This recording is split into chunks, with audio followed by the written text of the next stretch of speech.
My name is Richard Mann, and I live in northwest Missouri. I am a historian and a genealogist, and I have, for the last 35 years, traced, researched, and documented multiple lines of my family. The post I just made about Lewis Harvey Mann was a first cousin to my great-grandfather, Charles Gerd Mann. They were both born in Humboldt, Nebraska, a small town in the corner of Richardson County. Their parents, Robert Mann and Lewis Mann, were brothers, and they had come from Indiana after the end of the War of Northern Aggression, otherwise known as the Civil War, to Nebraska because they were looking for a new start. Robert's son, Charles, was my great-grandfather. Lewis's son, Lewis Harvey Mann, was the soldier who was killed near the end of the Great War. He fell in the Argonne, 7 November 1918. I've researched quite a bit about him, but I want to tell you a short story, and then I'm going to clip this to another video that I shot. 3 weeks ago, or thereabouts, I got a random Facebook message from a man 700 miles from me, asking me if I was related to a Lewis Mann. And I said, yes. He told me how he found me on Find a Grave. I said, yes. And I told him who I was. I told him how I was connected to him. And he had said that he's a historian as well, and a genealogist, and he is a scholar of the Great War, and he collects artifacts. He's also a school resource officer for a local elementary in his town where he lives. I won't divulge the town because they deserve their anonymity, but suffice it to say, it's over 700 miles from me. He went further to say that he found a blood-stained pocket Bible that belonged to Lewis Harvey Mann, my great-grandfather's first cousin, neighbor, and close friend. I had no idea this Bible even existed. I asked him if he'd sell it to me, because I immediately recognized the personal value. And he was hesitant at first, not out of selfishness. He was hesitant because he had used Lewis Harvey's pocket Bible as a springboard for all sorts of research that he had done on this fallen soldier, and he presented it to his students at the school where he worked as a school resource officer. And these students, their 3rd, 4th, and 5th grade, they were encompassed, I think there were 30, I got 30 letters from the 3rd graders, 40 some odd letters from the 4th graders, and another 40 from the 5th. So it was over 100 children from various classes of these 3 grades that he was inspiring and instilling an interest in the Great War. And they had researched a number of these soldiers. But in Lewis's case, he got a flag and had it flown at his state capitol. Then he had it encased in a presentation case. He made a presentation case of his picture, his unit, this blood-stained Bible, put it all in a presentation case with letters from his students, and he wouldn't take money from me. He said it was the right thing to do to just return the Bible to me. Is a fabulous human being and a wondrous gesture of kindness and empathy. And as a retired teacher, I was taken aback wildly, still am, when I read these letters. I read each and every one of them, I scanned them, and I put them in my file. The flag I will display in my home, and this is the case. Now, this pocket Bible's tiny. It's a pocket Bible. I had no idea it even existed. It's got bloodstains on it. I can only presume they belong to my ancestor. He sent this to me, along with a whole myriad of other artifacts. and wanted absolutely zero remuneration. I wish I felt comfortable telling you who he is and where he's located, because I think you all should know who these people are and thank them. But I can't in all good conscience do that for obvious reasons. My point is, there are wonderful people out there. The gift that he has sent to me, I will share with my children, and they with theirs, about this member of our family. But the truth is, millions of soldiers were just like my cousin, Lewis Harvey. They either survived the war and came home scarred emotionally, mentally, physically, or like my cousin, they were killed. My cousin died 4 days before the armistice. He fell in the Argonne 7 November 1918, 106 years ago today. Men aren't supposed to be emotional, but I kind of get choked up when I think about it. And I definitely got choked up when I read the letters from these children. They were filled with sincerity and compassion and empathy. And there are wonderful people out there. We've seen the news. We've gone through an election. All the hate, all the nastiness, all the remarks that are passed over as, well, it's all part of politics. I think we get sometimes jaded about the people. There are wonderful people out there, and we live in the most wondrous country on the planet. I'm grateful for my nation. I'm grateful for all of the soldiers, their sacrifices. I'm grateful for people like the school resource officer who inspired over 100 children, 3rd, 4th, 5th graders, to research the Great War. And I'm limitlessly grateful that they reached out to me in personal letters. And so I'm going to attach this to the video I already posted about the gift, specifically about the gifts.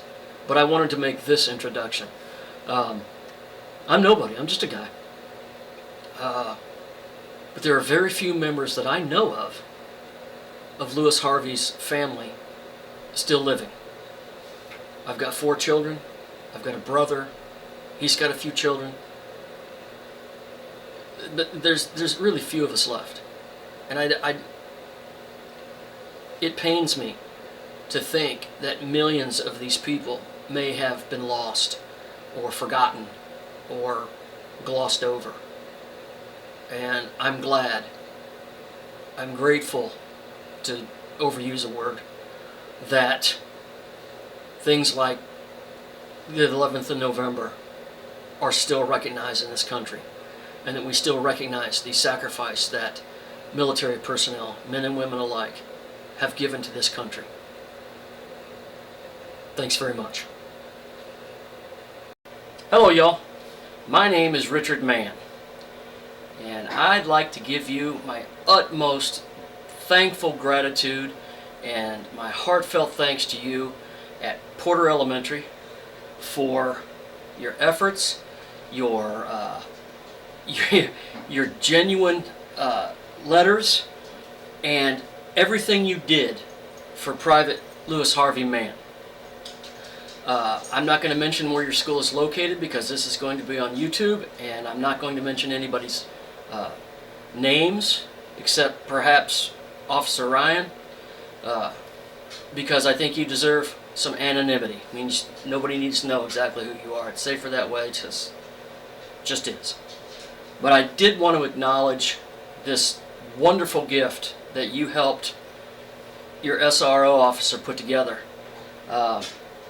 He contacted me, I don't know, 2-3 weeks ago, asking if I was perhaps related to Private Lewis Harvey Mann. And when I told him who I was, he offered to send me his Bible. And it was quite emotional. Private Lewis Harvey Mann was my great-grandfather's first cousin, and they were neighbors, and they were friends. And Private Lewis Mann was killed during the Great War, 4 days before the end of the war, and I had no idea there even was a Bible until your SRO officer contacted me. And these things you put together are just mind-blowing to me. It's so wonderful. I have letters from the third graders. I have letters from the fourth graders. I have letters from the fifth graders. I have scanned each and every one of these, and I have scanned each and every, I've photographed and scanned each and every piece that you have sent, and I'm going to send them on a flash drive to your SRO officer so that you can do what you want with them, make a presentation, keep them, whatever. I will put these artifacts that you were kind enough to send me in a file that I have for Private Mann, and I will keep them forever and pass them down to my children. Like I said, Private Mann and my great-grandfather were cousins, neighbors, and friends. And growing up, I remember my grandfather telling me stories of him. The first thing I want to thank you for is this Tennessee Blue Book, signed by your representative from Tennessee. That was really cool. Really cool. And I've been reading it. It's fascinating. I love Tennessee. It's a beautiful state filled with wonderful people. And I thank you. I do. This just blew me away. And I'm going to find some place to display it in my home. I'm told that you all arranged to have it flown over your state capital in Nashville in honor of Private Louis Mann, and I cannot tell you how much I appreciate that.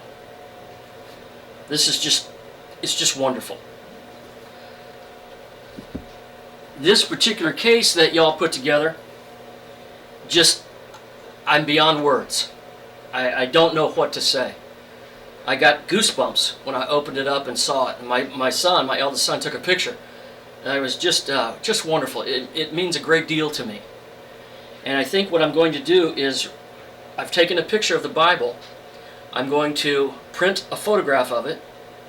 I'm going to take the original Bible and put it in one of my safes, because I have other family Bibles. That way it'll be kept safe. And the safes that I have are protected by fire and floods and things like that, so that this will be protected. I'm going to place the photograph back of this Bible, full size, back into this case, and then I'm going to display this in my home as well, along with the flag. I cannot tell you how much this means to me. I'm just unable. I'm a retired teacher, and I know what kind of work goes into these things, and the kind of effort that you all put into this, and I'm so pleased that you are interested in the Great War. It affected so many more things than people realize. It was the first war that introduced mechanization. In a really odd way, it served for the proving grounds of so many inventions. And it changed the entire political system, the landscape of Europe, and the rest of the Western world. Some of the effects that happened because of the Great War are still affecting us today. This is such an important conflict to learn about, and I'm so pleased that you're interested, not just in Private Mann, but in the millions of others. I'm going to read you a little bit about what I wrote about Private Mann, just so you know. Maybe your SRO officer told you some of these things. Maybe you didn't. I wrote it down, but I didn't want to forget, so I hope you don't mind if I just read it. Louis Harvey Mann was the youngest of 9 children. He was born to Louis Mann and his wife, Mary Cox Mann. He was born in a small town in Nebraska called Humboldt, 10 September 1891. When the United States entered the war in Europe in 1917, Louis volunteered. He wasn't drafted. He volunteered. He was 26 years old when he enlisted and single. No children, no spouse. However, he was taking care of his widowed mother. His father had passed away in 1910, and he was 26. He was the man of the house. His older brothers and sisters had all moved on, married, had families of their own. He was taking care of his mama. But when the war broke out, he figured he had a duty to his nation. In August of 1917, Louis entered basic training at Camp Funston. I believe now it's Fort Riley in Kansas. And he entered that on in August of 1917. 21 May 1918, he left Camp Funston and traveled with his unit, 355th Infantry, 89th Division, to Camp Mills on Long Island, New York. On 3 June, Lewis boarded with his unit aboard the transport ship RMS Adriatic. RMS means Royal Majesty's ship. It was a British ship. They boarded the Adriatic in Hoboken, New Jersey. They left for England and arrived in Liverpool early in the morning of 16 June 1918. After a brief stay in Camp Woodley, they marched as a unit south to Southampton and boarded a small steamer ship bound for Le Havre, France. This was on 24 June 1918. Now, I apologize, as I'm educated, but I'm not very good with the pronunciation of some of these French towns. So, feel free to make fun of me if you know how to pronounce these words, and I don't, because I don't. I'm going to do my best. Private Louis Harvey Mann moved with his unit to the front near Beaumont, France on 4 August. On the night of 7-8 August, Louis was subjected to a severe gas and shell bombardment attack. The unit continued on the front lines, conducting raids, patrolling the enemy wires, capturing prisoners, and gathering information for the upcoming St. Mihiel offensive. I'm sure that Mr. Ryan, Officer Ryan, has told you about the St. Mihiel offensive. It's famous, and it was brutal. I won't get into the graphics of it, but it was brutal. It was awful for these farm kids. The 355th were kids from Nebraska, Kansas, and they were just kids right off the farm. On the morning of 12 September, after a fierce artillery barrage, Lewis's regiment advanced 20 kilometers. What is that, about 12 miles? Capturing the village of Uvesin, Bouillonville, Benet, and Jammen, along with capturing a large number of prisoners and much war material. Artillery, prisoners, rifles, ammunition, trucks, horses. You know, cavalry units were still a thing in the Great War. I lost my place here. Lewis's unit stayed on the line until 8 October, when it was relieved by the elements of the 37th Division. They were given a much-needed rest at this time, received replacements, and were moved to the Argonne sector in preparation for yet another push, which means moving into battle. How frightening would that be? You've just tasted your first experience of armed conflict. You're terrified, absolutely terrified. You know what's coming.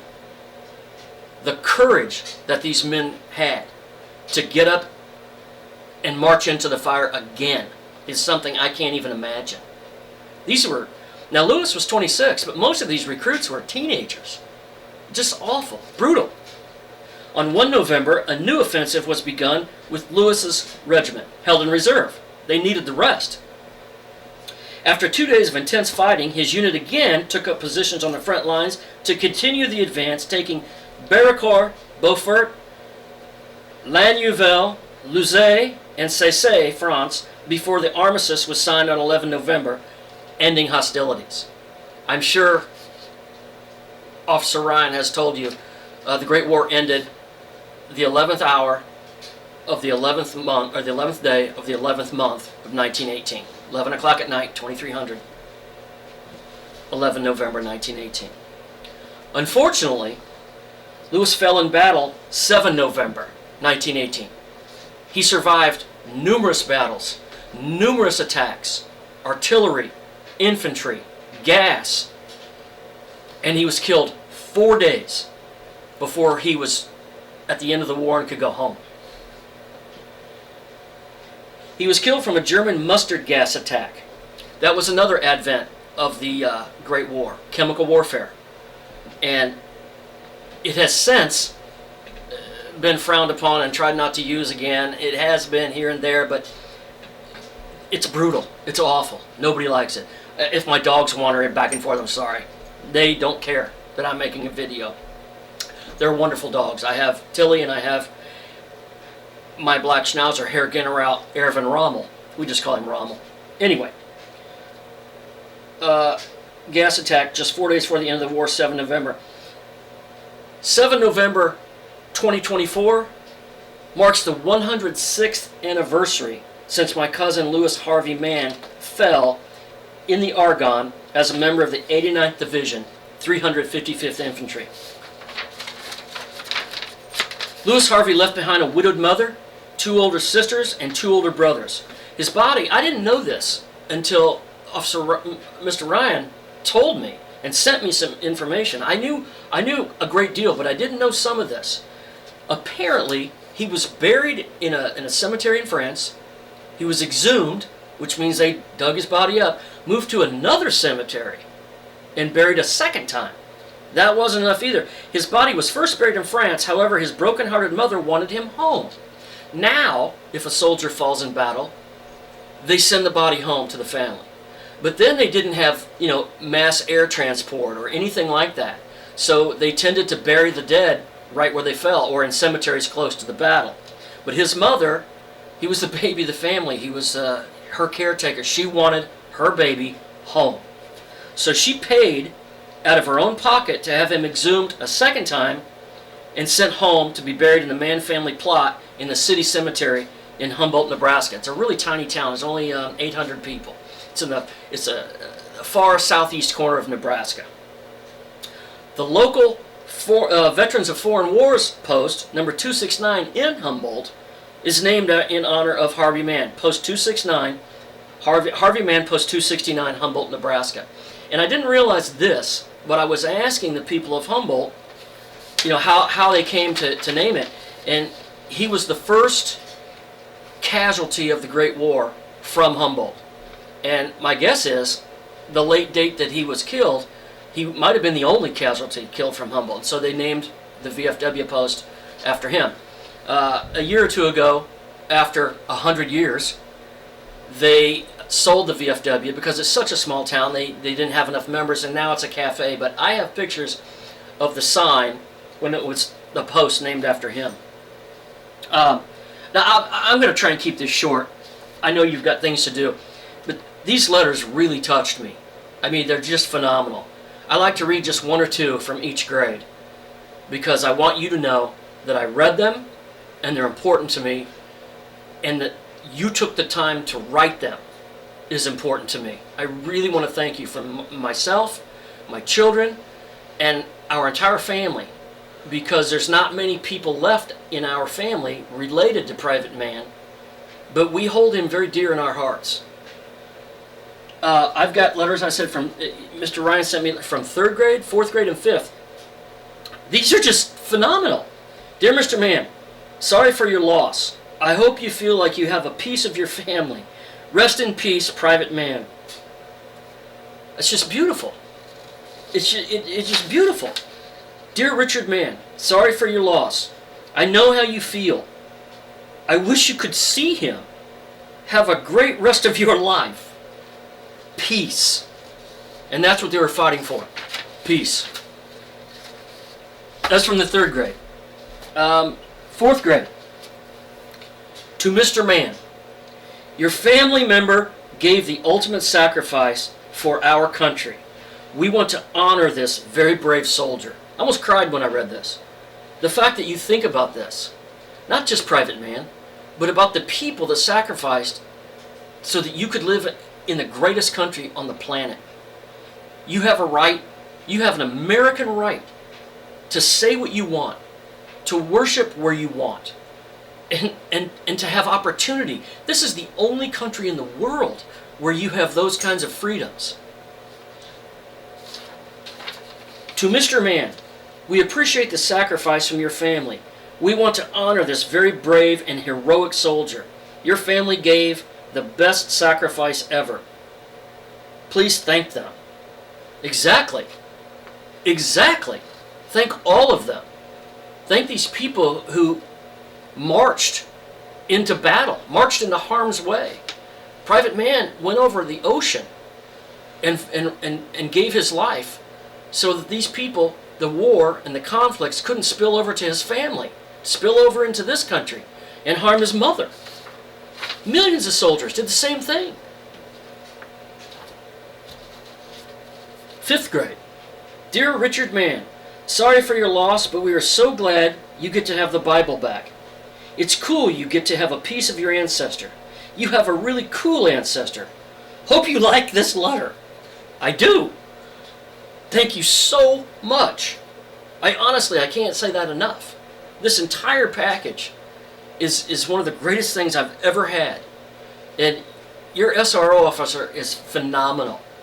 To have sparked this interest in you, and for you to pour your heart out in these letters, I can see they're sincere. It's really wonderful. This person made a big army. This is phenomenal. Dear Mr. Mann, I'm glad you get to have this piece of history from your ancestor. I hope you like the Bible. I'm sorry about your lost family member. I'm a grown man, and men are supposed to be strong and not get emotional, but I read these, and I really did get emotional. You have no idea. You've never met me. I've never met you. But I read these letters, and I'm a retired teacher. So I've been around children, and y'all are wonderful. I'm really quite touched. And I don't know if Officer Ryan will let you look up another, I got a YouTube channel, and I did a short video on his family plot. He was brought home, but he just had a marker. He didn't really have a stone until 1953, when one of his sisters approached the army, and they put a stone there. And people in Humboldt didn't forget him. People in my family didn't forget him. But honest, I didn't have any idea the Bible even existed until Officer Ryan found it on his own accord, contacted me, and then offered to send it home to his family member rather than keep it for himself, which would have been the easy thing to do. Hey, I apologize. I had no idea I'd spoken that long. I had to splice the end of this video because my camera only records for 20 minutes. I apologize. I didn't mean for this to be this long. This history doesn't just belong to the families of the fallen or the families who serve. If you're an American who lives in this country, this history belongs to you as well. And it's wonderful. It's absolutely wonderful that you're studying it. Because if you study it, history is not just names and dates and places. History is things that have happened that affect the people who affect you. This history affects all of us. So thank you so much. I cannot say that enough. Thank you so much for your generosity, your compassion, and your sincerity in all this. SRO Officer Ryan I cannot thank him enough for all the work he put through, and I can't thank you enough. Thank you. Back to class. Thanks for paying attention to this old man. Take care.